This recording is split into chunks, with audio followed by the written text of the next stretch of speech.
O auxílio emergencial não tem mais o mesmo efeito desde o início da pandemia. O benefício do governo federal vem perdendo poder de compra em mais de 70%. Resultado negativo, puxado pela alta da inflação. Criado em abril de 2020 para ajudar a população desempregada no país, o benefício bateu um recorde negativo de 78,7%. O valor mínimo de R$ 600, por exemplo, conseguia comprar uma cesta de itens essenciais para uma família carente. E ainda sobrava um pouco. O auxílio emergencial oferecido no início da pandemia pelo governo variava entre R$ 600 e R$ 1.200, dependendo de cada perfil. Os valores eram divididos em parcelas. E com a crise da pandemia instalada no país e no mundo, e sem previsão de retorno das atividades 100% presenciais, o governo federal voltou a oferecer o auxílio emergencial à população, porém com os valores bem mais reduzidos. Os cortes foram drásticos. Agora o benefício vai de R$ 150 a R$ 375. Hoje, o valor mínimo do auxílio emergencial só consegue comprar pouco mais de 23% de uma cesta básica essencial, que hoje já custa R$ 650. Os valores da cesta básica são calculados pelo DIEESE, Departamento Intersindical de Estatística e Estudos Socioeconômicos. E realmente a alta da inflação foi o grande vilão para que o auxílio emergencial perdesse a força do poder de compra ao longo dos meses. Segundo o IBGE, o benefício deveria valer hoje R$ 701,66 para acompanhar a inflação e também repor as perdas. Mas o governo federal não está disposto a manter isso. O ministro da Economia, Paulo Guedes, já indicou que não pretende mais estender o auxílio emergencial à população, pelo menos até o momento. Jefferson Mariano, economista do IBGE, confirma os fatores que diminuíram o poder de compra do principal auxílio às famílias carentes durante a pandemia. A inflação acumulada em 12 meses já ultrapassa 9%, nós estamos quase chegando a 2 dígitos de inflação, né? E o mais complicado ainda, especialmente para a população que acessa esse benefício, é que essa inflação está muito concentrada em itens que fazem parte da cesta básica. Então, se nós pegarmos a inflação acumulada nos últimos 12 meses e observarmos os itens que mais subiram, pelo menos os 10, os 15 primeiros itens são itens de alimentação e gás de cozinha. É preciso criar medidas de segurança econômica para que o cenário nesse segundo semestre apresente uma evolução satisfatória no poder de compra dos brasileiros.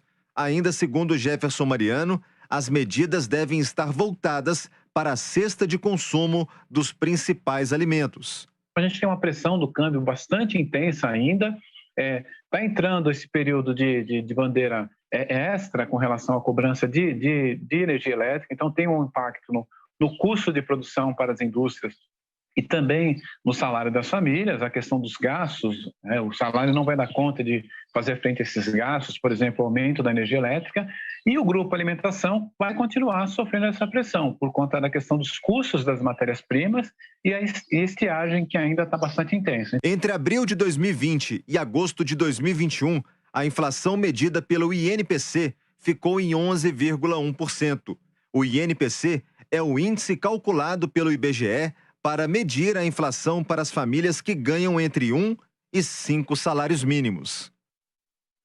Pois é, além dessa queda na renda, né, das pessoas, quer dizer, o poder de compra que dá esse auxílio, que foi importante durante boa parte aí da pandemia para segurar as pontas de muitas famílias, há uma outra questão, que é o Auxílio Brasil que o governo pretende criar, que ainda não foi obtido, né, com sucesso, porque há uma questão aí de onde tirar os recursos, precisa haver um acordo com o Congresso, e há uma fila crescente de pessoas no Bolsa Família, uma fila de pessoas que querem entrar no programa, precisam entrar no programa, têm o perfil suficiente, necessário para entrar no programa, mas não são avaliadas, não estão sendo analisadas para serem acrescentadas. São 2,2 milhões de famílias, um aumento de 20% em 4 meses. A situação pode piorar ainda mais e a inflação ela tem esse efeito cumulativo.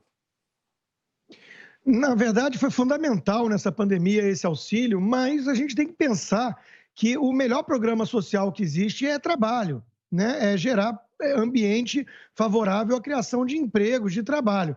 Isso é insustentável, ficar só transferindo renda, né, como se o recurso brotasse do solo ou caísse do céu, ou fosse um jogo de soma zero, tirar dos mais ricos e distribuir. Não é assim que funciona a economia. É alvissareiro termos no comando do Ministério da Economia alguém como o ministro Paulo Guedes, que entende tudo isso e vem resistindo bravamente à tentação populista, ainda mais num ambiente de pandemia.